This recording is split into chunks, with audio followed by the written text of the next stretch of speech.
Just a few weeks ago, I was sitting down with one of our community members, a very successful software engineer, to review his portfolio. And one of the first things that popped out was the number of funds he owned. Just to show me everything he owned, he had to keep scrolling down and down on his computer. When we counted everything, we realized he owned 40 separate funds across all his investment accounts. And when I asked him why he had so many funds, he himself wasn't sure.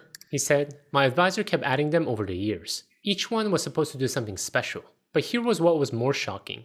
When we went through what he actually owned across all these funds, we kept seeing the same companies popping up again and again. For example, we counted Apple stock 29 different times, Microsoft 26 times, Berkshire Hathaway 19 times. He supposedly had 40 different funds, yet most of these funds were more similar to each other than different.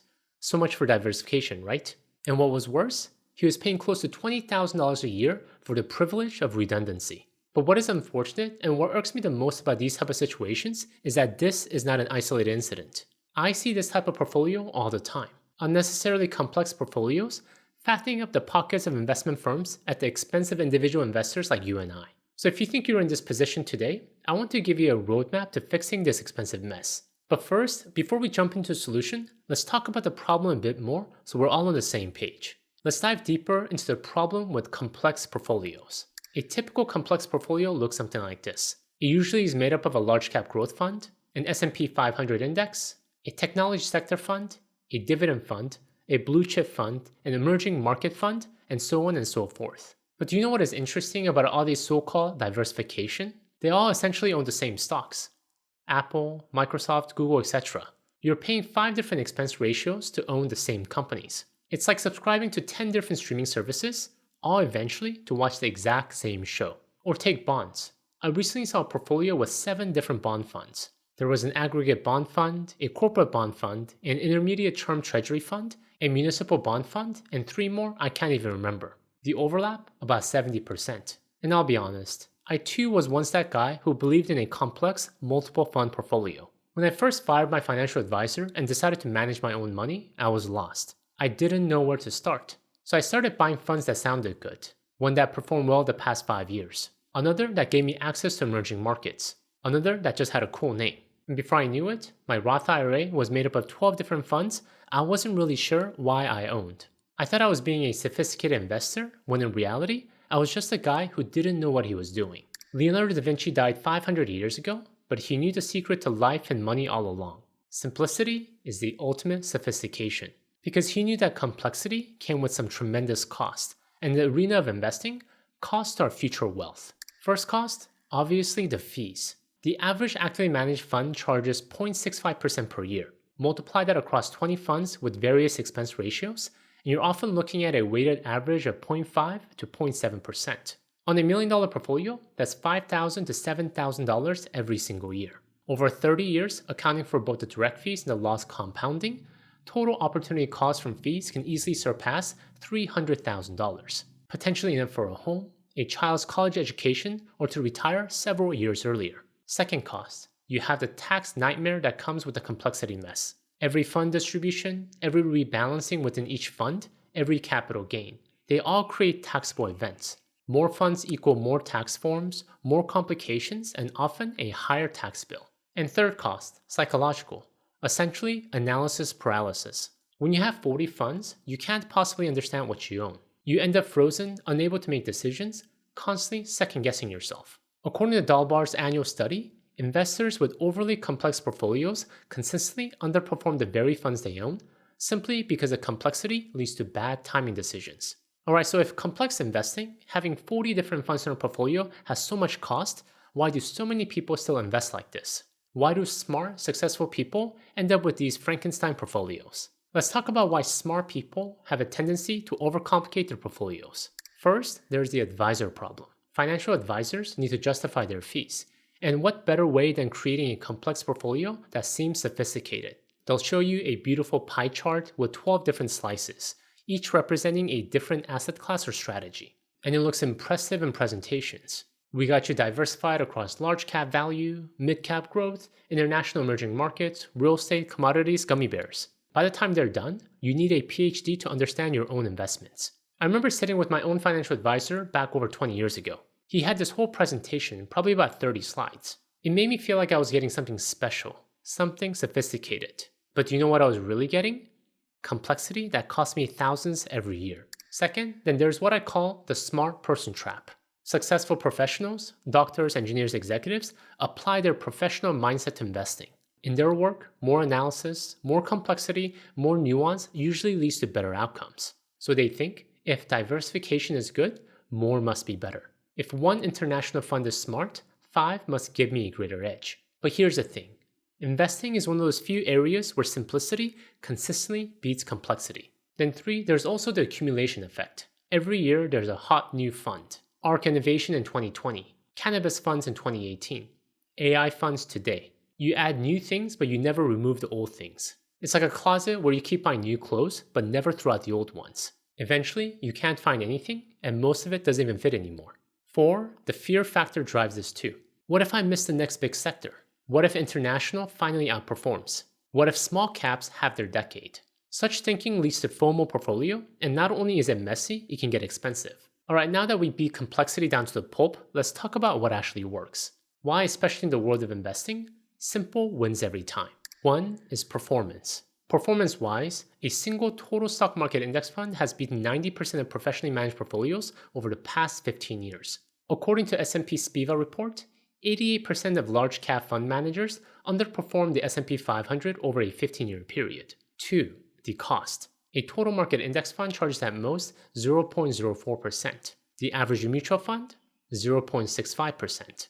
On a $1 million portfolio, that's $400 versus $6,500 every year. Over 30 years, assuming a 7% growth rate, that fee difference alone costs you over $500,000. $500,000 for complexity that doesn't even improve returns. 3, tax efficiency. Index funds rarely sell holdings, so they generate minimal capital gains. Fewer funds mean fewer distributions, fewer tax forms, and more of your money staying invested instead of going to the IRS. 4, the psychological benefit.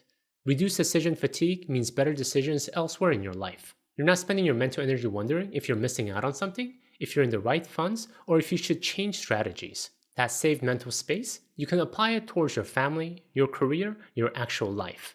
And 5, this is my favorite. Clarity. This is what I love most about simplicity. You know exactly what you own and why. For example, let's say you simplify your portfolio to the most boringest strategy possible. You decide to own one total US stock market index fund. In that case, you know you own a piece of every public company in America, automatically weighted by size, automatically rebalanced. When a company does well and grows, it takes a bigger portion of your portfolio. If a company does not do well and goes bankrupt, it drops out of your portfolio. You don't have to lift a finger. Alright, now that we understand why we want to simplify our investment portfolio, let's actually get into the action. However, before we jump into the cleanup process, I need to warn you about something. What I'm about to show you from a high level is quite simple. 3 steps, clean and straightforward. However, we all know the devil's in the details, because if it was really that simple, all of us would be doing it, right? Because the truth is that where most of us get stuck is the execution and not the strategy. The technical details of consolidating 40 funds into one, that's where things can get messy. Questions like, should I consolidate within my current investment firm or should I move it to a different firm? And how do I even do that? And when I get to selling, do I sell everything at once or phase it out? How do taxes play into all this? And what if my situation is unique? And what about those proprietary funds that my advisor stuck me with that I can't transfer easily? How should I approach that? And these are not just theoretical problems. These are the exact roadblocks that keep intelligent people stuck with expensive, complex portfolio for years. Not because they don't know better, but because the mechanics of execution feel so overwhelming. And that is one of the key reasons why I started the Financial Tortoise community. A place where you're not alone in figuring out these complex mechanics. A place where you can finally move forward with confidence because every technical issue has been seen before and where someone actually understands why you've been stuck. Through our one-on-one coaching sessions, we don't just talk theory. We screen share. We look at your actual accounts. We map out the exact sequence of steps, the timing, the tax implications. Additionally, the community provides everything you need to turn knowledge into action. Comprehensive courses covering the nuances most people miss. Monthly Q&A calls where we tackle your specific challenges. A private forum of professionals who've successfully navigated similar situations. Our custom AI assistant serves you 24/7 resource for those urgent questions that pop up when you're actually doing the work. And tools like Monarch Money allows you to see all your accounts, everything you own in one single place. Finally. And this is just a sample of what's inside the Financial Tortoise community. There are tons of other resources to ensure your long-term financial success. The truth is there's a massive difference between understanding what you should do and actually getting it done. But having the right system bridges that gap. So consider joining the Financial Tortoise community if you're serious about taking greater control over your investment portfolio. However, to ensure that every member receives a personalized support they deserve, we only open enrollment a few times a year. So if you want to be the first to know when doors open again, join the waitlist at financialtortoise.com/community. I'll have the link in the description below. Hundreds of members have completely transformed their financial lives by taking greater control of their investments, and with a clear plan and the right support, you can too. You deserve it. Alright, with that said, let's get into a specific 3-step process that will take you from complexity to clarity. Let me share with you my 3-step cleanup process to take you from unnecessarily complex to refreshingly simple. Step 1 is straightforward. It's inventory and analysis. Before you can tackle the problem, you first need to see what you're actually dealing with. And yes, this might be painful, but we need to rip off the band-aid. What you want to do is log into every investment account that you own, your IRA, 401k, taxable brokerage, and assess what you actually own currently. To keep track, I recommend writing down exactly what you own. Create a spreadsheet and list every fund that you own, including the ticker symbol, the amount invested, the expense ratio, and which account it is in. Then start digging into each fund. What is its objective? Growth, value, international, sector specific? What is it actually holding? You'll likely discover you own the same companies multiple times across different funds, so look for overlap and redundancies. I often find actively managed large cap funds that basically mimic the S&P 500. But while you can get a simple S&P 500 index fund for 0.04% or less, these large cap actively managed funds charge 20 times that. This inventory step is tedious but very eye-opening because you'll realize how unnecessarily complex your portfolio is and will feel motivated to ruthlessly simplify. Not just for the cost, but for the peace of mind that we talked about earlier. Moving on to step 2. It's time to choose our weapon of choice, our one fund solution. And yes, I know what some of you are thinking, especially for those of you who've gotten used to seeing 40 plus funds in your portfolio. Is that really all I need? Is it really that simple? And I want to tell you, yes. For most of you, one fund is likely enough. Let me give you some one fund portfolio options. Option A, Total US Stock Market Index Fund, VTSAX at Vanguard, FSKAX at Fidelity, or SWTSX at Charles Schwab. This owns essentially every public company in America. Large cap, mid cap, small cap, all in their market weighted proportions. Apple is 7% because Apple is 7% of the US market. Some tiny company you've never heard of is 0.001% because that's its weight. It is as simple as it can get. And the expense ratio? No more than 0.04%. That's $4 per year for every $10,000 invested. Option B, Total World Stock Fund, VTWAX at Vanguard. If you want some international flavor in addition to the US stock market, this one fund got you covered. It includes pretty much every accessible public stock in the world, weighted by market cap. About 60% US, 40% international, automatically maintained.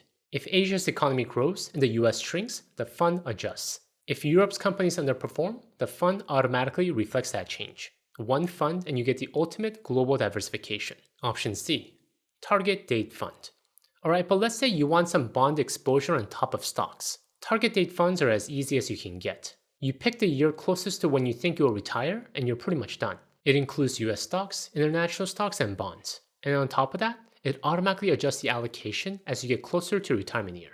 For example, at 30, it might be 90% stocks and 10% bonds. At 65, it may be 50% stocks, 50% bonds. Again, one fund and you're done. There are tons of other ways to slice and dice a simple portfolio, but the ones we covered so far should be way simpler than what you currently have. So pick one and go with it, which leads to a next step. Step 3, time for execution. Time to consolidate and clean up. This is probably the step that will require most work, so I recommend paying close attention. First, if your money is with an investment firm that got you into the complex portfolio in the first place, you might want to consider moving your money to one of the low-cost brokerage firms, like Vanguard, Fidelity, or Charles Schwab. They're all excellent firms, and you can't go wrong with any of them. To ensure you're not hit with unintended taxes, make sure to work with the firm you're switching your money to. For tax advantage accounts like IRAs and 401k rollovers, request a direct trustee-to-trustee transfer. The money moves directly between firms without ever touching your hands, avoiding any tax withholdings or early withdrawal penalties. For taxable accounts, consider an in-kind transfer where your existing investments move over as is without being sold, preserving your cost basis and avoiding capital gains taxes. Second, once you move your money to a new firm, you can strategically sell when it makes the most sense. Start with money in your tax advantage accounts, your IRAs and your 401ks. Because the funds are within a tax advantage account, you can sell everything and buy your new fund with zero tax consequences. For taxable accounts, be strategic. First, harvest your losses. Sell anything that's down. You can use those losses to offset gains or even regular income up to $3,000 per year. Then look at your gains. If you have huge gains and are in a high tax bracket this year, consider spreading the consolidation over multiple years. But here's my personal take. Sometimes it's worth taking the tax hit now to save on fees forever. And third, assess if a special situation requires special handling.